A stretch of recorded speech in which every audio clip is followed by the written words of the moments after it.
तुलनात्मक दर्शन का अर्थ निरूपण प्रायः व्युत्पत्ति एवं भाषा शास्त्रीय आलोक में किया जाता है।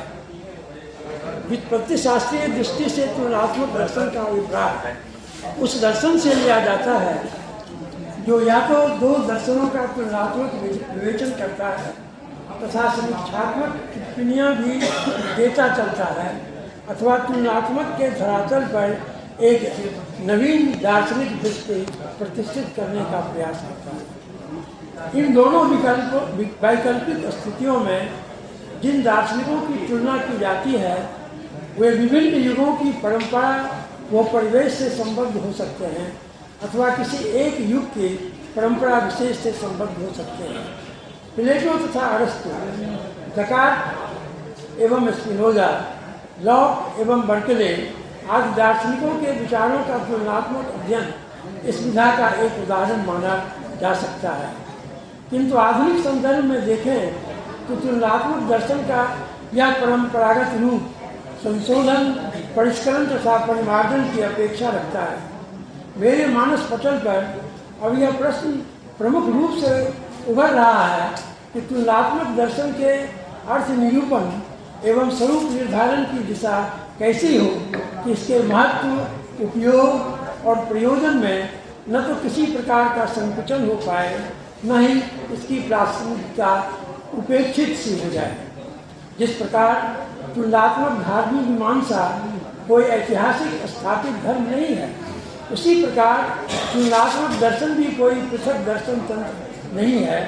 तुलनात्मक दर्शन एक व्यापक एवं ठोस दर्शन तंत्र की संरचना का एक सबल एवं सार्थक साधन उसी प्रकार बन सकता है जिस प्रकार तुलनात्मक धर्म मीमांसा एक नवीन, व्यापक एवं सम्यक धार्मिक दृष्टिकोण के आधार पर आधुनिक मानव की आशाओं और आकांक्षाओं के अनुरूप एक समेकित एवं समन्वित स्वस्थ मानवीय दृष्टि को उभारने में सहायक सिद्ध होती है।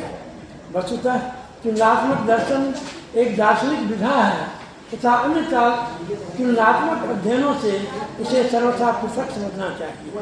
अन्य तुलनात्मक अध्ययन यथा तुलनात्मक पुराकथा शास्त्र, तुलनात्मक संस्कृति शास्त्र, तुलनात्मक भाषा विज्ञान, तुलनात्मक अर्थतंत्र आदि मुख्य रूप से तुलनात्मक विवरणिका भर प्रस्तुत करते हैं। किसी दिशा अथवा संभावित व्यवस्था की मूल्यपरक व्याख्या का आग्रह इनमें शायद ही रहता है।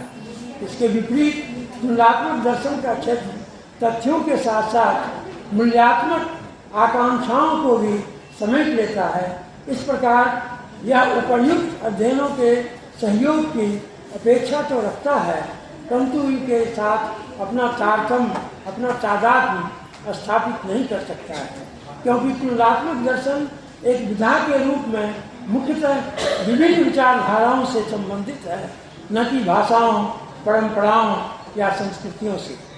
दार्शनिक विचारधारा और संस्कृति के बीच घनिष्ठ संबंध होता है। जब कभी भी दो भिन्न संस्कृतियों के दर्शन तंत्रों का समागम होता है तो तुलनात्मक दर्शन के क्षेत्र में प्राय एक आंदोलन सा उठ जाता है। उदाहरण स्वरूप ईसा की प्रथम शताब्दी में बौद्ध दर्शन एवं ताओ दर्शन का सम्मिलन चीन में हुआ तथा वेदांत एवं कांटोत्तर दर्शन का समागम जर्मनी में हुआ। परिणाम स्वरूप दर्शन जगत में विचारों का उद्वेलन हुआ तथा साथ ही सांस्कृतिक रूपरेखा भी तरंगित हो उठी। ऐसी स्थिति तुलनात्मक दर्शन के लिए एक उर्वरा भूमि बन जाती है। विश्व की वैचारिक धाराओं के स्वरूप तथा इनकी प्रसार दिशा पर जब हम विचार करते हैं तो प्रायः पौरस्त्य एवं पाश्चात्य में विभाजित दार्शनिक तंत्रों की चर्चा करते हैं, परंतु हमें स्मरण रखना चाहिए पूर्व तथा पश्चिम के बीच एक स्पष्ट विभेदक रेखा नहीं खींची जा सकती है। प्रसिद्ध इतिहासविद ट्वाइनबी ने संस्कृति का विभाजन 27 वर्गों में किया है। उनका ऐसा विभाजन इस बात का संकेत देता है कि प्राच्य तथा पाश्चात्य परिप्रेक्ष्य में अनेक संस्कृतियां अवस्थित रही हैं। दूसरी तरफ नॉर्थरॉप ने संस्कृति को 9 भागों में विभाजित किया है, फिर भी अंतिम रूप से उन्होंने 2 ही संस्कृतियों का उल्लेख किया है, पौरस्त्य एवं पाश्चात्य। ख्याति प्राप्त इतिहासज्ञों, संस्कृति मर्मज्ञों तथा दार्शनिकों द्वारा प्रस्तुत सांस्कृतिक विभाजन की रूपरेखा एक ऐसी तस्वीर का निर्माण करती है जिसमें विशुद्ध रूप से न तो कोई पूर्वी संस्कृति है, न ही कोई पश्चिमी संस्कृति। अतः तुलनात्मक दर्शन के फ्रेम में इस प्रकार से विभाजित संस्कृति का चित्र ठीक नहीं बैठता है। बावजूद इसके सांस्कृतिक एवं दार्शनिक चर्चाओं में पारंपरिक रूप से चीन तथा भारत को पूर्वी, यूनान और रोम को पश्चिमी तथा इजराइल और अरब को प्राय पूर्वी तो कभी कभी मध्य पूर्व संस्कृति की संज्ञाएं दी जाती रही हैं। इजराइल को यूनानी तथा रोमवासी पूर्वी संस्कृति ही मानते रहे हैं। पूर्वी और पश्चिमी के इन सापेक्ष प्रयोगों के आधार पर यह नहीं कहा जा सकता है कि एशिया महाद्वीप की जो विशिष्टताएं हैं वे यूरोप से बिल्कुल भिन्न हैं। अतः पारस्परिक भिन्नताओं के इस स्वरूप को अच्छी तरह से समझना होगा ताकि दोनों पक्षों का अभियोजन स्थापित किया जा सके और इस प्रकार जीवन को इसकी संपूर्णता में देखा जा सके। यह सत्य है कि पश्चिमी सभ्यता अपनी वैज्ञानिक एवं तकनीकी उपलब्धियों के बावजूद एक सुखी समाज की स्थापना करने में विफल रही है, तो इस सत्य को भी स्वीकार करना चाहिए कि पूर्वी सभ्यता भी मानव जीवन को सुखमय बनाने में असफल सिद्ध हुई है।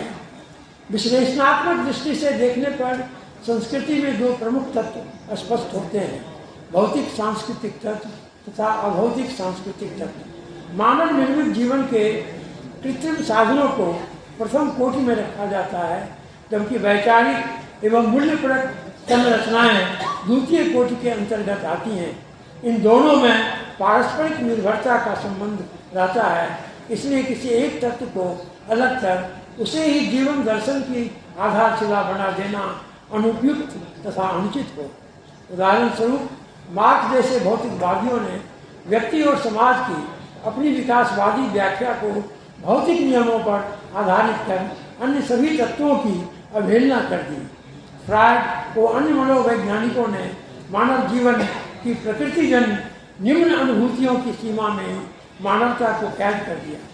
इसके विपरीत हेगल जैसे अध्यात्मवादियों ने मानव जगत को प्रत्ययों के ताने बाने में जड़ दिया तथा जीवन के वास्तविक प्राकृतिक पक्ष को प्रत्यात्मकता के तले दबा दिया।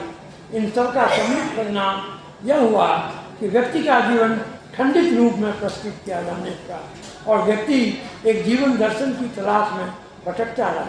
तुलनात्मक दर्शन के लिए ये सारे तथ्य अत्यंत महत्वपूर्ण हैं। व्यक्ति अपनी संस्कृति की उपज है, चाहे वह पूर्व का हो या पश्चिम का। इसके साथ ही यह कहना भी उचित है कि व्यक्ति स्वयं संस्कृति का निर्माता भी है तथा अपने प्रयासों एवं पराक्रमों के द्वारा संस्कृति का रूपांतरण भी कर सकता है। इस तथ्य को उपर्युक्त दार्शनिक सिद्धांतों ने उपेक्षित कर दिया था। मनुष्य प्राकृतिक विधानों की क्रियाशीलता के साथ अति आवश्यक रूप से संबद्ध पाया जाता है, तो अपनी विचारशीलता तथा संकल्प स्वातंत्र के कारण अपने अनुकूल परिस्थितियां बना लेने के लिए भी सक्षम है। जिस प्रकार व्यक्ति का अस्तित्व संबंध शून्यता की स्थिति में निरर्थक सा हो जाता है, उसी प्रकार भिन्न संस्कृतियों के बीच संबंधहीनता उनके लिए घातक बन जाती है। संस्कृतियाँ लाइब्रेरी के चित बिंदुओं की तरह गवाक्षीण नहीं हो सकती है। जीवन और परिवेश के परिवर्तनों के साथ उनका समायोजन होना ही है, अन्यथा संस्कृति मृतप्राय हो सकती है। अपनी संस्कृति को परिवर्धित तथा परिमार्जित करने तथा उसे सुरक्षित रखने के लिए विभिन्न संस्कृतियों, विशेषकर उच्चतर संस्कृतियों के अध्ययन से व्यक्ति को प्रेरणा मिलती है। अतः विभिन्न संस्कृतियों की समानताओं व विषमताओं का अध्ययन महत्वपूर्ण प्रतीत होता है। प्रकारांतर से तुलनात्मक दर्शन मानव जीवन में अपेक्षित परिवर्तनों के साथ साथ शाश्वत आदर्शों को व्यवस्था प्रदान करने वाला एक सशक्त विकल्प के रूप में सामने आता है। विचार पूर्वक देखा जाए तो दर्शन एक प्रकार का अवधारणात्मक प्रारूप ही सिद्ध होता है, जिसे संस्कृतियाँ अपने ऐतिहासिक युगों के सापेक्ष अपना लेती है। इसी आधार पर यह कहा जा सकता है कि तार्किक भाववाद जैसी दार्शनिक धारा भी, जिसमें जीवन दर्शन के किसी दावे की अपेक्षा सभी जीवन दर्शन संबंधित अवधारणाओं एवं क्रियाकलापों के प्रति एक निषेधात्मक अभिवृत्ति ही है, एक युग विशेष द्वारा एक सुसंगत जीवन दर्शन को पा लेने की अकुलाहट का ही द्योतक है। इंद्रिय प्रत्यक्षों को सत्यता का मापदंड मानकर प्राभौतिक तत्वों की सत्ता को निरर्थक सिद्ध करना प्रकारांतर से जीवन दर्शन का अन्वेषण बन जाता है। भिन्न भिन्न संस्कृतियों के मूलभूत स्वरूप तथा इसके काल व परिस्थितियों के अनुकूल बदल जाने के प्रेरक तत्वों को यदि आमने सामने रखा जाए तथा संश्लेषणात्मक दृष्टि अपनाई जाए तो जीवन और जगत का एक समग्र चित्र उभर कर सामने आएगा, जो पूर्वाग्रहों को मिटाने में महत्वपूर्ण भूमिका निभाएगा। भारतीय विद्वान पीटी राजू इस संदर्भ में अपने आशावादी दृष्टिकोण को अभिव्यक्ति देते हुए कहते हैं कि जब हम विभिन्न संस्कृतियों के दर्शन का अध्ययन करते हैं तो हम यह जानने का प्रयास करते हैं कि भिन्न विचारधाराएं किस प्रकार कालांतर में जीवन की बौद्धिक आधारशिला बन गई, किस प्रकार इन्होंने विश्व का समग्र चित्रण प्रस्तुत किया, किस प्रकार ये मानव जीवन का पूर्ण प्रारूप बन गई तथा किस प्रकार इन्होंने जीवन यापन की समेकित प्रविधि का निर्माण किया। प्राय ऐसा देखा जाता है कि तुलनात्मक दार्शनिक विवेचनाओं में प्राच्य और पाश्चात्य विचारधाराओं को बिल्कुल दो छोर पर अवस्थित मानकर उनके बीच किसी एक की श्रेष्ठता सिद्ध करने के लिए परस्पर विरोधी प्रमाण प्रस्तुत किए जाते हैं। ऐसे अवसरों पर पूर्व और पश्चिम के विद्वान अपने पूर्वाग्रहों को जाहिर करने से बाज नहीं आते हैं।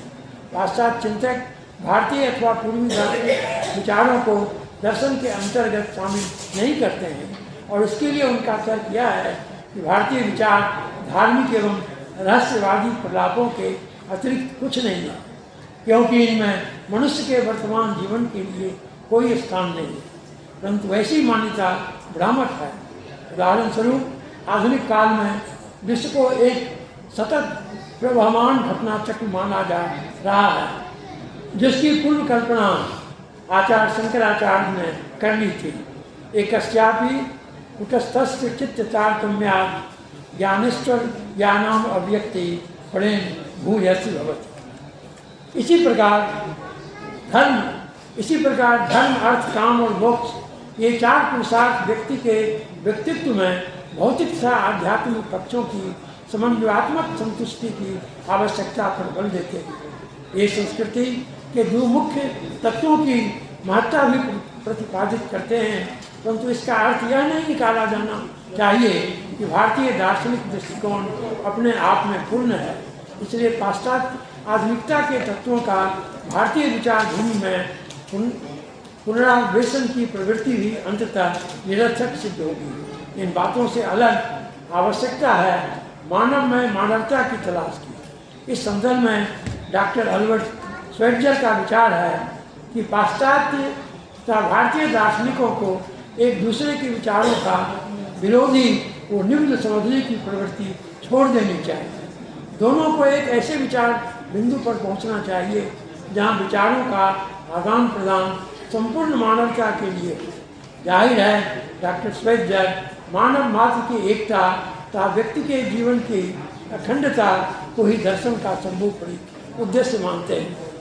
बर्ट्रैंड रसेल मध्ययुगीन दर्शन एवं संस्कृति के कटु आलोचक रहे हैं, परंतु उनकी स्वीकारोक्ति रही है कि मध्य युग के मानव में जो एकता थी आधुनिक युग में उसका सर्वथा अभाव होता जा रहा है।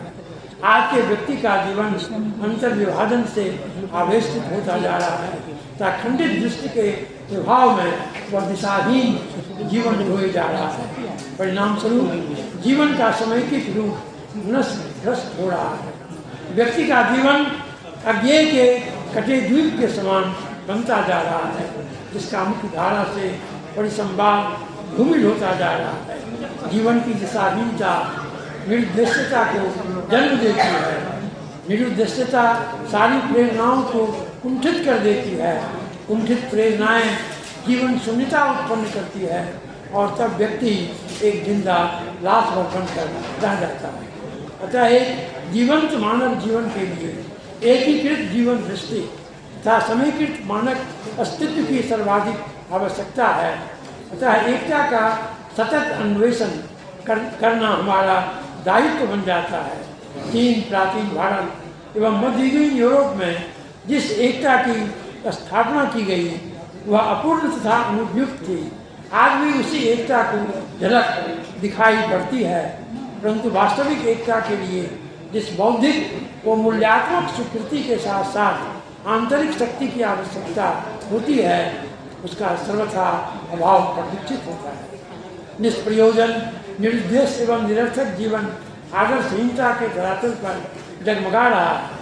अतः तुलनात्मक दर्शन की आवश्यकता एक ऐसे जीवन की रूपरेखा सुनिश्चित करने के लिए बलवती हुई है जो व्यापक, समन्वित एवं उच्च मूल्यों पर आधारित हो, जिसकी उपयोगिता एवं उपादेयता मानव जीवन को सर्वसमुन्नत बनाने में सफल हो।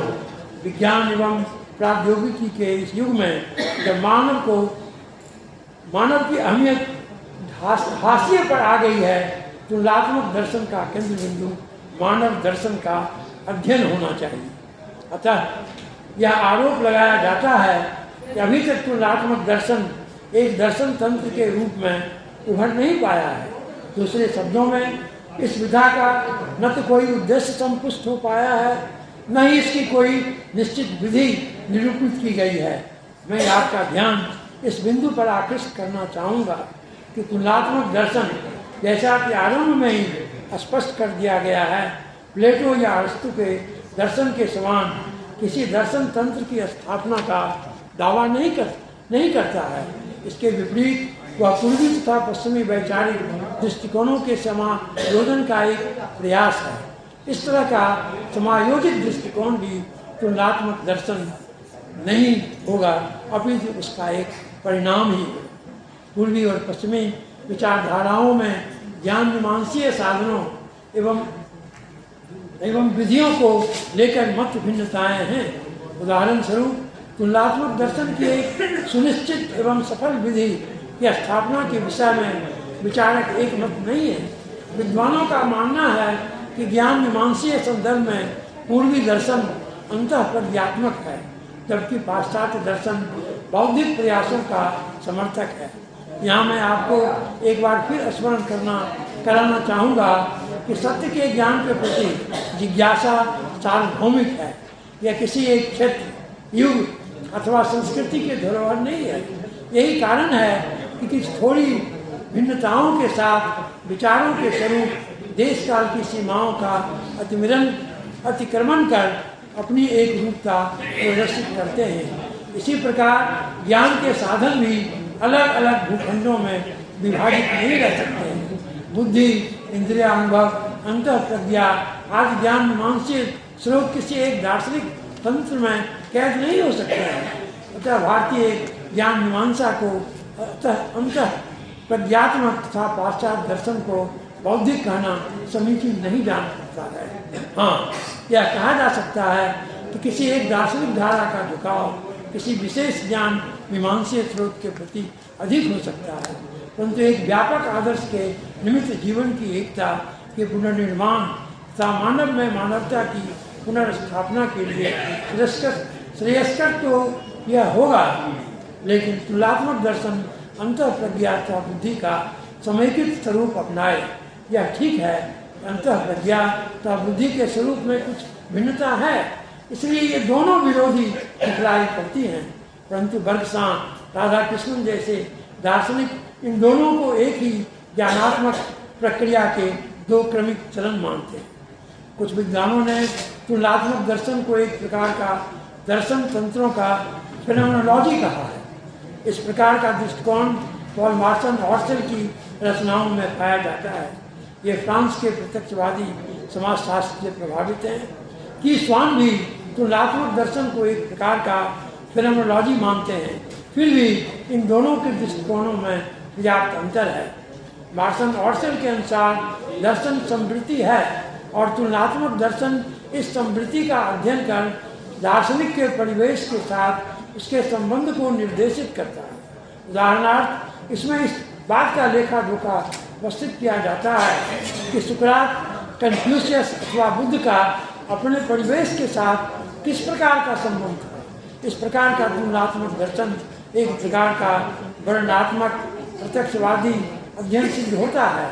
यहाँ इस बात की विवेचना की जाती है कि किसी परंपरा के अंतर्गत किसी दार्शनिक विशेष का संबंध तत्कालीन परिवेश के साथ कैसा है तथा साथ ही दूसरी परंपरा से उसका परिवेश के साथ किस प्रकार का संबंध है।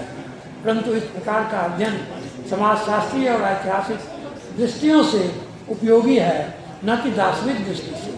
इससे यह निष्कर्ष निकाला जा सकता है कि प्रत्येक विशिष्ट व्यक्ति अपने युग की उपज है, किंतु दार्शनिक दृष्टि से जीवन एवं जगत के स्वभाव तथा स्वरूप का निर्धारण अधिक महत्वपूर्ण है, क्योंकि इससे जीवन का सच्चा स्वरूप स्पष्ट हो पाता है।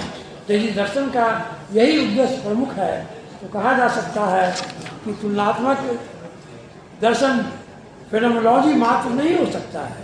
यद्यपि यह विभिन्न सांस्कृतिक परिवेश में स्थित दर्शन तथा दार्शनिकों को समृद्धि के रूप में देखता है। दार्शनिकों से इस बात की अपेक्षा की जाती है कि वे इस तथ्य पर विकास डालें कि भिन्न भिन्न परंपराओं के भिन्न भिन्न दर्शन मानव एवं विश्व के स्वभाव निर्धारण में कहाँ तक सफल व सार्थक हुए हैं। उन्हें इस बात का भी ध्यान रखना होगा कि दर्शनों में प्राप्त मानवतावादी विचारधाराओं को किस प्रकार सजाया संवारा जाए कि मानव का एक संपूर्ण चित्र उपस्थित हो जाए। ऐसी क्रिया सफलीभूत इसलिए भी हो सकती है, एक समय की दृष्टि प्रारंभ में विभिन्न अवधारणाओं को प्रस्तुत कर उनकी व्याख्या और मूल्यांकन में तटस्थ रूप से प्रभावी रहती है, परंतु यही दृष्टि अंत में प्रकट रूप में प्रकट हो जाती है। इसी आधार पर कहा जा सकता है कि सभी दार्शनिक धाराओं में मानव का यह शुद्ध स्वरूप उभयनिष्ठ इकाई के रूप में बढ़ता है। इसी परिप्रेक्ष्य में सभी दर्शनों का मूल्यांकन होना चाहिए, क्योंकि सृष्टि के रहस्य को मानव के इसी स्वभाव के आलोक में उद्घाटित किया जा सकता है। अब तुलनात्मक दर्शन का जो स्वरूप सामने आता है उसे मात्र फेनोमेनोलॉजी तक ही सीमित नहीं रखा जा सकता है। डॉक्टर लिएट ने फेनोमेनोलॉजिकल अवधारणाओं की अपर्याप्तता के कारण ही अधिदर्शन की आवश्यकता महसूस की, जिसके अंतर्गत दर्शनों का मूल्यांकन हो सके। उनका मानना है कि तुलनात्मक दर्शन को विवरणात्मक फेनोमेनोलॉजी तक सीमित रखना उचित नहीं है। इसी कारण ये दर्शन के व्यापार, विषय वस्तु तथा व्यवस्था निर्धारण की भी चर्चा करते हैं। वस्तुतः फेनोमेनोलॉजी का प्रयोग दर्शन साहित्य में कई संदर्भों में किया जाता है। अपनी पुस्तक the phenomenology of the spirit में हेगल ने फेनोमेनोलॉजी को एक सार्थक अर्थ में प्रयोग किया है। इस कृति में उन्होंने व्यक्ति एवं समाज के विभिन्न चरणों एवं रूपों में अस्तित्व चेतना के विकास का एक व्यापक रूप प्रस्तुत किया है। उनका उद्देश्य विभिन्न चरणों की इस चेतना के तात्विक एवं ज्ञान मीमांसीय निहितार्थों को स्पष्ट करना है। इसी प्रकार हेगल की रचना विवरणात्मक मात्र नहीं मानी जा सकती है, क्योंकि विवरणों की प्रस्तुति करने में प्रायः चयन प्रक्रिया साक्षात अथवा परोक्ष रूप से सक्रिय रहती है। यह चयन तत्व विवरणों को विशिष्टता प्रदान करता है। फेनोमेनोलॉजी का प्रयोग दूसरे संदर्भ में एडवर्ड हुसैन ने किया है। उन्होंने इसे विशुद्ध रूप से विवरणात्मक ही रखने का प्रयास किया है। यह दूसरी बात है कि उन्हें इस दिशा में सफलता नहीं मिली।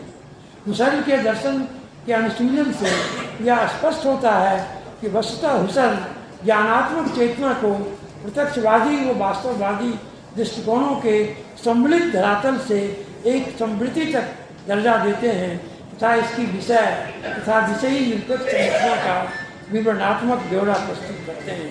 इस प्रकार हुसैन फिनोमेनोलॉजी का प्रयोग विभिन्न अनुभवों की ज्ञानात्मक चेतना के अध्ययन के लिए करते हैं।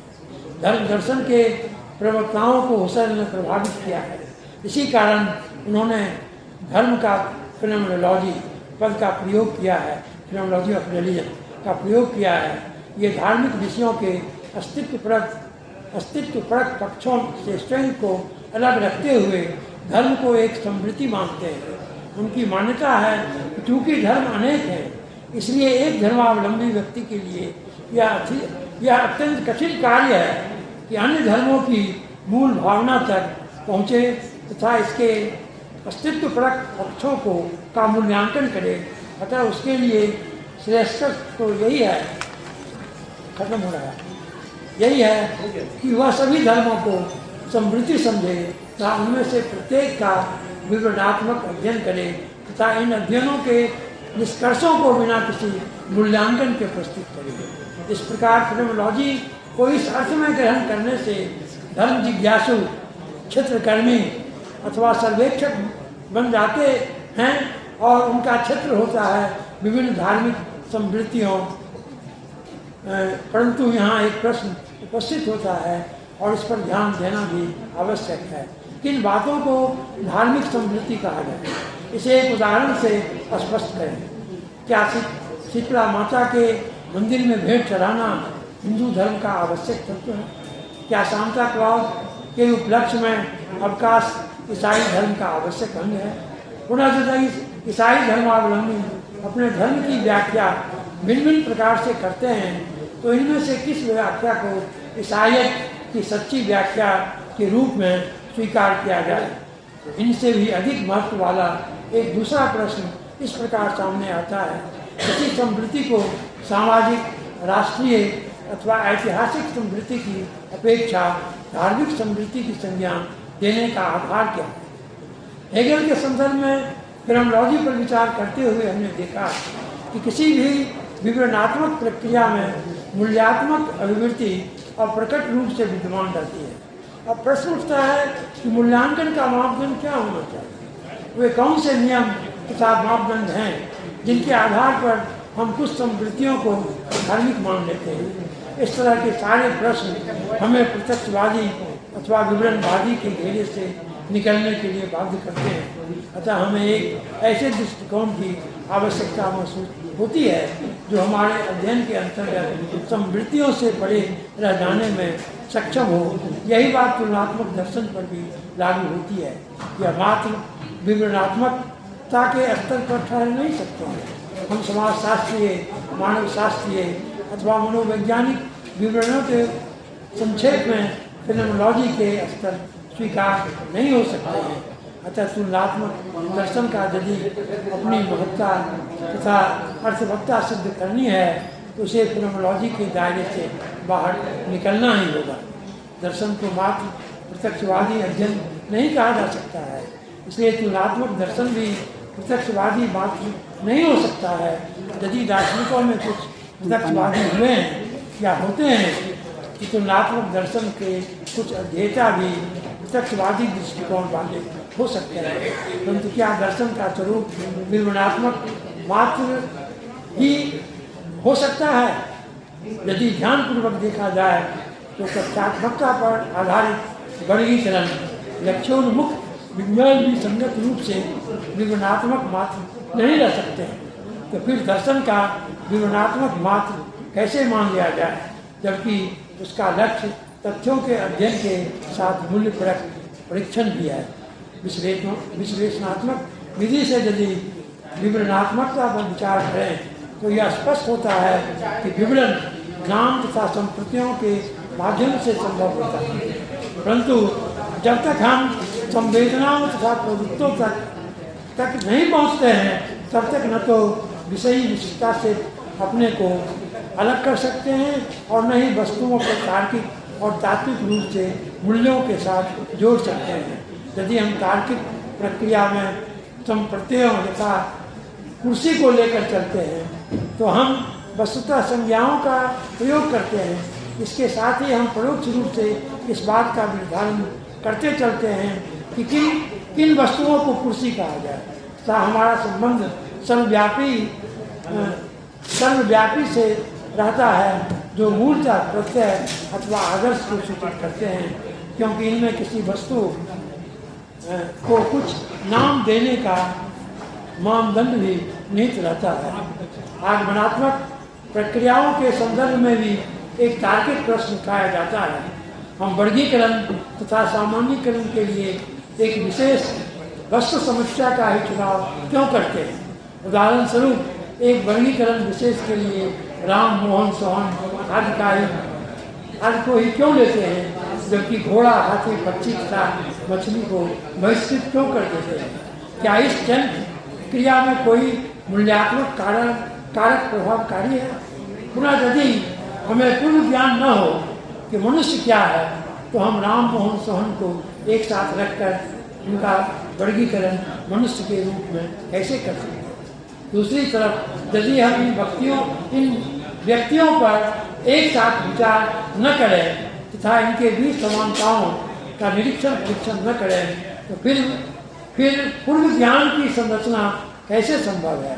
यह चक्रीय स्थिति इस बात का संकेत देती है कि सरल वर्गीकरण, सामान्यीकरण तथा विवरण में भी मूल्यपरक चिंतन की आवश्यकता होती है। अतः शुष्क विवरणता को ही दार्शनिक क्रियाकलाप का सार मान लेना तार्किक रूप से भी असंगत तथा अनुचित सिद्ध होता है। इस आधार पर तुलनात्मक दर्शन विवरणात्मकता के फ्रेम में नहीं अटता है। वस्तुतः तुलनात्मक दर्शन का सर्वप्रमुख तथा सुस्पष्ट लक्ष्य है मानव हित। इसे यह तय करना है कि मनुष्यों के व्यक्तित्व के पूर्ण विकास के द्वारा इनमें सुख और आनंद संचित करने के कौन से सार्थक मार्ग हैं। सर्वांगीण विकास के अंतर्गत मानव जीवन के सारे पक्ष तथा सभी आयाम, आंतरिक तथा बाह्य, वैयक्तिक तथा सामाजिक, ऐहिक और पारलौकिक जीवन के प्रति रुझान व संबद्धता आदि अंतर्निहित है। मनुष्य अपने एक आयामी जीवन से संतुष्ट नहीं रह सकता है। अपार धन संपदा का स्वामी होकर भी व्यक्ति अशांत एवं दुखी रहता है। दूसरी तरफ उच्च आदर्शों के अनुरूप जीवन यापन करने के बावजूद व्यक्ति सामाजिक और जैविक आवश्यकताओं की पूर्ति के अभाव में कष्टमय जीवन जीने के लिए मजबूर हो जाता है। अतः मानव जीवन के विभिन्न आयामों की समन्वयात्मक संतुष्टि के साधनों का अन्वेषण तुलनात्मक दर्शन का उचित उद्देश्य ठहरता है। इसी दिशा में तुलनात्मक दर्शन को स्टैटिक विचार तंत्र के रूप में स्थापित नहीं किया जा सकता है। मानव तथा मानवीयता के उच्चतर आदर्शों का सतत अन्वेषण ही तुलनात्मक दर्शन का वास्तविक स्वरूप है। यह प्रक्रिया देश और काल की सीमा में बंधी नहीं रह सकती है।